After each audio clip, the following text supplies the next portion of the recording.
ഇന്ന വിശിഷ്ട വ്യക്തികളെ, പ്രിയപ്പെട്ട അധ്യാപകരെ, മാതാപിതാക്കളെ, സുഹൃത്തുക്കളെ, ഞാൻ 15 മിനിറ്റേ സംസാരിക്കുന്നുള്ളൂ. 3:55 നിർത്തും. 4 മണിയോടുകൂടി എല്ലാവർക്കും പിരിയേണ്ടതാണ്. സമയം പ്രധാനപ്പെട്ടതാണ്.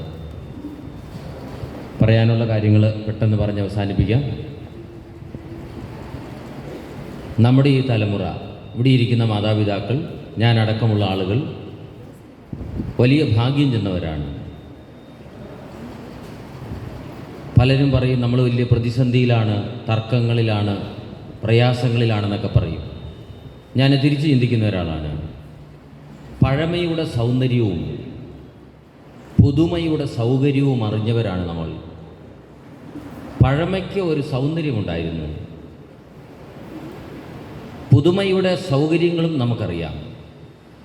നമുക്ക് ഇതിന് മുൻപുള്ള നമ്മുടെ മാതാപിതാക്കൾ എന്ന് പറയുന്ന തലമുറ, അവർ ഈ പുതുമയുടെ സൗന്ദര്യം ആസ്വദിച്ചിട്ടില്ല, സൗകര്യവും ആസ്വദിച്ചിട്ടില്ല. നമ്മുടെ ഇപ്പോഴത്തെ കുഞ്ഞുങ്ങൾക്ക്, അവർക്ക് പഴമയുടെ സൗന്ദര്യം എന്താണെന്ന് മനസ്സിലായിട്ടില്ല, അവർക്കറിയില്ല. അതുകൊണ്ട് ഏറ്റവും നല്ല ഒരു തലമുറയാണ് നമ്മൾ എന്നുള്ള കാര്യം ഒന്നാമതേ ഓർക്കുക. രണ്ടാമത്തെ കാര്യം, നമ്മളിൽ പലരും ചിന്തിച്ചിരിക്കുന്നത് ജീവിതം കഷ്ടതകൾ നിറഞ്ഞതാണ്, ബുദ്ധിമുട്ടുകൾ മാത്രമേ ഉള്ളൂ. ബുദ്ധിമുട്ടുകളില്ലാത്ത ജീവിതം ആർക്കുമില്ല. ഏതെങ്കിലും തരത്തിലുള്ള ബുദ്ധിമുട്ടുകളൊക്കെ ആളുകൾക്കുണ്ടാവും. പല ആളുകളും ചെറുതായി കൂട്ടിവെച്ച് ഈ ഉറുമ്പ് കൂട്ടിവെക്കുന്നത് പോലെ കൂട്ടിവെക്കും. കാക്ക അത് ഒരു കൊത്തിന് കൊണ്ടുപോകും. ഉറുമ്പ് കൂട്ടിവെക്കുന്നത് കാക്ക കൊണ്ടുപോകും. ഞാൻ വിശദീകരിക്കേണ്ട കാര്യമില്ലല്ലോ, എല്ലാവർക്കും നല്ല ബുദ്ധിബോധമുള്ളവരാണ്. ഞാൻ വിശദീകരണങ്ങളെല്ലാം ഒഴിവാക്കുകയാണ്. അതുകൊണ്ട് എന്ത് ചെയ്യണമെന്ന് ചോദിച്ചാൽ, ജീവിതത്തിലെ സന്തോഷം കണ്ടെത്താൻ പറ്റുന്ന ഒരുപാട് മേഖലകളുണ്ട്. വല്ലപ്പോഴും നല്ല ആഹാരമൊക്കെ വാങ്ങിച്ചു കഴിക്കണം. പാല മാത്രമല്ല ലോകം, പുറത്തേക്കൊക്കെ യാത്ര ചെയ്യണം. നമുക്ക് നല്ല സ്ഥലങ്ങളുണ്ട് കാണാൻ പറ്റിയത്, വലിയ പണം മുടക്കില്ലാത്തതും സൗകര്യപ്രദമായതുമൊക്കെ. ജീവിതം ഇനിയും ആസ്വദിക്കാനുള്ളതാണ് എന്നൊരു കാര്യം, സന്തോഷകരമാണ് എന്നുള്ളൊരു കാര്യം നമ്മുടെ മനസ്സിലാദ്യം ഉണ്ടാകണം. മൂന്നാമത്തെ കാര്യം ഞാൻ പറയാൻ ഉദ്ദേശിക്കുന്നത്, നമ്മുടെ കുട്ടികൾ ആരും സാധാരണ കുട്ടികളല്ല. നമ്മൾ പലപ്പോഴും പറയുന്നത്, ഈ പാലാ പ്രദേശത്തുള്ള നമ്മുടെ ഈ ഗ്രാമമേഖലകളിലെല്ലാം, മുത്തോയി പഞ്ചായത്തിലും മീനിച്ചി പഞ്ചായത്തിൽ നിന്നും കരൂരും ഒക്കെ സ്ഥലത്തുനിന്ന് വരുന്നവരാണ് നമ്മുടെ കുട്ടികൾ, പാലാ മുനിസിപ്പാലിറ്റി കൂടാതെ. നമ്മൾ പറയും നമ്മൾ സാധാരണ മാതാപിതാക്കളുടെ മക്കളാണ്. നമ്മൾ എന്തിൻ്റെ അടിസ്ഥാനത്തിലാണ് ഈ സാധാരണ പറയുന്നത്? നമ്മുടെ സാമ്പത്തികത്തിൻ്റെ അടിസ്ഥാനത്തിലായിരിക്കും, തൊഴിലിൻ്റെ അടിസ്ഥാനത്തിലായിരിക്കും, നമ്മുടെ സാമൂഹിക അവസ്ഥയുടെ അടിസ്ഥാനത്തിലായിരിക്കും, ബൗദ്ധിക ശേഷിയുടെ അടിസ്ഥാനത്തിൽ നമ്മൾ ചിന്തിക്കാറുണ്ടോ? നമ്മുടെ കുട്ടികളൊന്നും സാധാരണ കുട്ടികളല്ല. അതിൻ്റെ ഒരു ഉദാഹരണം പറയാം, ഒരു ചോദ്യവും കൂടെ ആയിക്കോട്ടെ. അതിൻ്റെ ഉത്തരം പറയുന്ന ആൾക്ക് ചെറിയ സമ്മാനം തന്നേക്കാം, അധ്യാപകർക്കും പറയാം കേട്ടോ. ചിക്കാഗോ സർവകലാശാലയിലെ ഏറ്റവും പ്രശസ്തനായ ജെനറ്റിക്സ് എന്ന് പറഞ്ഞാൽ അറിയാലോ, ജനിതക ശാസ്ത്രത്തിൽ ഏറ്റവും കൂടുതൽ ഗവേഷണം നടത്തിയ ചിക്കാഗോ സർവകലാശാലയിലെ അധ്യാപകനും, ജോൺ ഹോപ്കിൻസ് യൂണിവേഴ്സിറ്റിയിൽ ധാരാളം പേറ്റന്റുകൾ സ്വന്തമാക്കിയ ശാസ്ത്രജ്ഞനും, ഈ സ്കൂളിലെ പൂർവ്വ വിദ്യാർത്ഥിയുമായ ആള് ആരാണ്? അധ്യാപകരുടെ മുന്നിലേക്ക് ഞാൻ 2 പുസ്തകങ്ങൾ കൂടി മുന്നോട്ട് വെക്കുകയാണ്. ആര് പറഞ്ഞാലും സമ്മാനമുണ്ട് കേട്ടോ, എപ്പോഴേലും പറഞ്ഞാൽ മതി. ഞാൻ ചില ആൾക്കാരൊക്കെ അവിടെ മൊബൈലെടുത്ത് നോക്കുന്നത് കണ്ടു, അതിൻ്റെ ആവശ്യമില്ല. നിങ്ങൾ മൊബൈലെടുത്ത് നോക്കിയാൽ നിങ്ങൾക്ക് ഉത്തരം കിട്ടുകയില്ല. കാരണം എന്താ വെച്ചാൽ, സെൻറ് തോമസ് സ്കൂളിലെ പൂർവ്വ വിദ്യാർത്ഥി എന്ന് വിക്കിപീഡിയയിൽ കൊടുത്തിട്ടില്ല. 2 പുസ്തകങ്ങൾ വായിക്കണം അധ്യാപകർ, ഇദ്ദേഹവുമായി ബന്ധപ്പെട്ട്. മറ്റൊന്നും കൊണ്ടല്ല, ഈ സ്കൂളിലെ പൂർവ്വ വിദ്യാർത്ഥിയാണ്. അദ്ദേഹം ധാരാളം പുസ്തകങ്ങൾ എഴുതിയിട്ടുണ്ട്, ശാസ്ത്രീയ പുസ്തകങ്ങൾ കൂടാതെ. ഒരു പുസ്തകം മലയാളിയുടെ ജനിതകം എന്ന് പറഞ്ഞ പുസ്തകമാണ്. എന്തുകൊണ്ടാണ് മലയാളികൾ ഇങ്ങനെ ചിന്തിക്കുന്നത്? നമ്മൾ വളരെ ക്രിട്ടിക്കലാണെന്ന് അറിയാമല്ലോ, അല്ലേ? എല്ലാത്തിനെയും വിമർശനാത്മകമായി കാണുന്ന ആൾക്കാരാണ് മലയാളികൾ എന്നറിയാമല്ലോ. എന്തുകൊണ്ട് മലയാളികൾ ക്രിട്ടിക്കലായി? മലയാളിയുടെ ജനിതകം ഒരു പുസ്തകം വായിക്കേണ്ടതാണ്, പ്രത്യേകിച്ച് അധ്യാപകർ. രണ്ടാമത്തേത്, മസ്തിഷ്കം, ബ്രെയിൻ, വികാരം, വേദന, വിശ്വാസം, ഇതിനെക്കുറിച്ച് അദ്ദേഹം എഴുതിയിട്ടുണ്ട്. പാട്ടിനെക്കുറിച്ച് എഴുതിയിട്ടുണ്ട്, സിനിമയെക്കുറിച്ച് എഴുതിയിട്ടുണ്ട്, കലകളെക്കുറിച്ച് എഴുതിയിട്ടുണ്ട്, നാടൻ കലകളെക്കുറിച്ച് എഴുതിയിട്ടുണ്ട്. എവിടെ പഠിച്ച ആളാണ്? പാലാ സെൻറ് തോമസിൻ്റെ പ്രോഡക്റ്റാണ്. ആരും ഉത്തരം പറഞ്ഞിട്ടില്ലാത്തതുകൊണ്ട് ഞാൻ തന്നെ ഉത്തരം പറഞ്ഞേക്കാം. അച്ഛൻ പറഞ്ഞോ അച്ഛാ? അച്ഛൻ പറഞ്ഞ സമ്മാനമുണ്ട്. എതിരൻ കതിരവൻ എന്നാണ് അദ്ദേഹത്തിൻ്റെ പേര്. അദ്ദേഹത്തിൻ്റെ ഔദ്യോഗിക പേര് പറയാമോ? അച്ഛാ വാ, സമ്മാനമുണ്ട്, ധൈര്യമായിട്ട് പോരെ? വേണ്ട? നല്ല കാര്യം. അദ്ദേഹത്തിൻ്റെ ഔദ്യോഗികമായ പേര് പറയാമോ? എതിരൻ കതിരവൻ എന്ന് പറഞ്ഞാൽ അദ്ദേഹത്തിൻ്റെ തൂലികാ നാമമാണ്, എഴുത്തിൻ്റെ മേഖലയിലെ അദ്ദേഹത്തിൻ്റെ പേരാണ്. അദ്ദേഹത്തിൻ്റെ ഔദ്യോഗികമായ പേര് ഡോക്ടർ ശ്രീധരൻ കർത്ത എന്നാണ്. മിനിച്ചിൽ കർത്താക്കന്മാരെന്നൊക്കെ നിങ്ങൾ കേട്ടിട്ട് കാണും, ആ കുടുംബത്തിൽപ്പെട്ട ആളാണ്. ഞാൻ പറഞ്ഞു വന്ന ഇതാണ്, നമ്മുടെ കുട്ടികളൊന്നും സാധാരണ കുട്ടികളല്ല. അസാധാരണമായ വൈഭവമുള്ള കുട്ടികൾ നമ്മുടെ ക്ലാസ് മുറികളിലുണ്ട്. 10 തരത്തിലുള്ള കുട്ടികളാണ് നമ്മുടെ ക്ലാസ് മുറികളിൽ ഇരിക്കുന്നത്.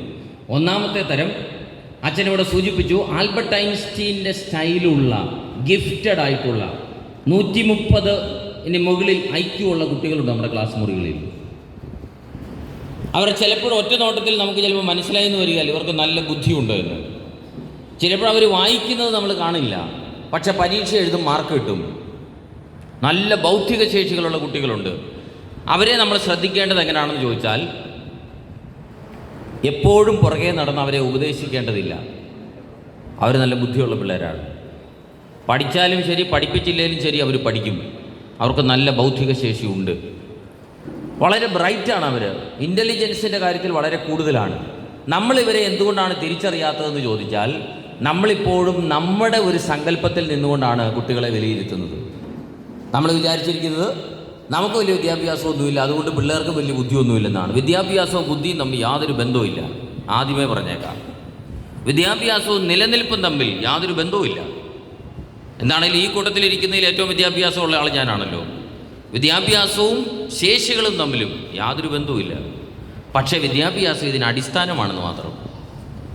നിങ്ങൾ ശ്രദ്ധിച്ചിട്ട് കാണും, ജീവിത പ്രതിസന്ധി മൂലം ആത്മഹത്യ ചെയ്ത ആളുകളുടെ ലിസ്റ്റ് എടുത്ത് നോക്കിക്കോ, അതിലില്ലാത്തൊരു വിഭാഗമുണ്ട്. നീ ഉണ്ടെങ്കിൽ തന്നെ വളരെ ചുരുക്കം രാഷ്ട്രീയക്കാരാണ്.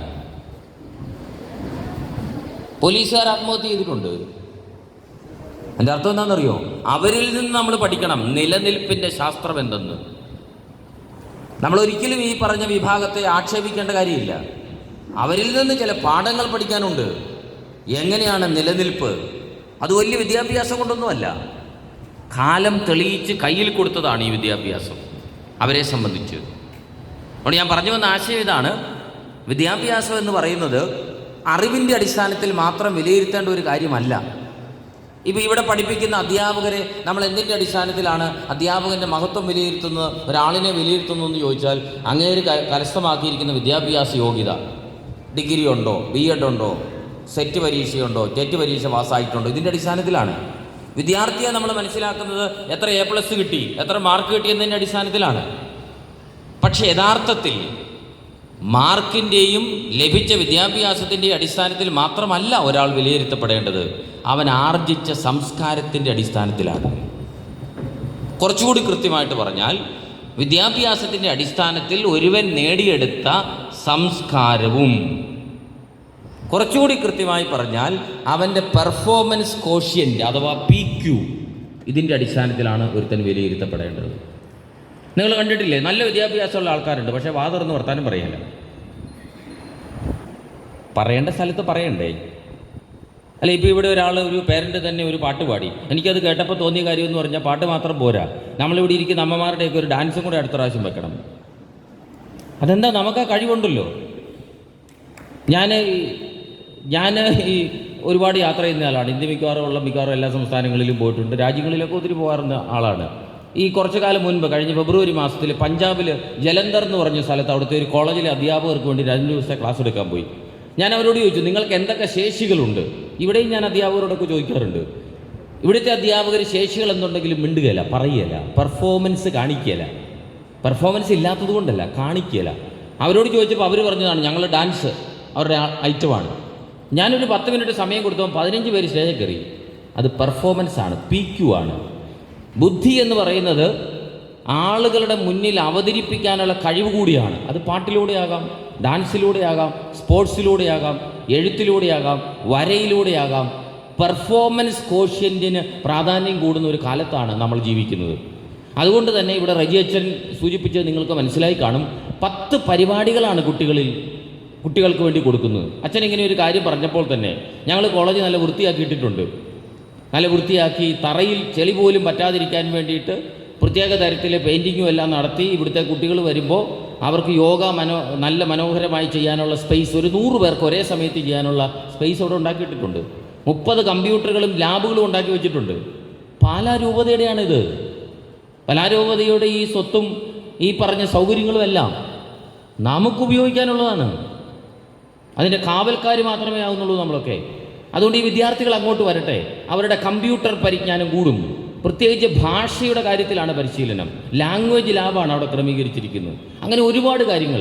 ഈ 10 പരിപാടികളിൽ കുട്ടികൾ ഇഷ്ടമുള്ള ഐറ്റത്തിൽ പങ്കെടുത്തു കഴിയുമ്പോൾ സ്വാഭാവികമായും അവരുടെ പെർഫോമൻസ് വളരും.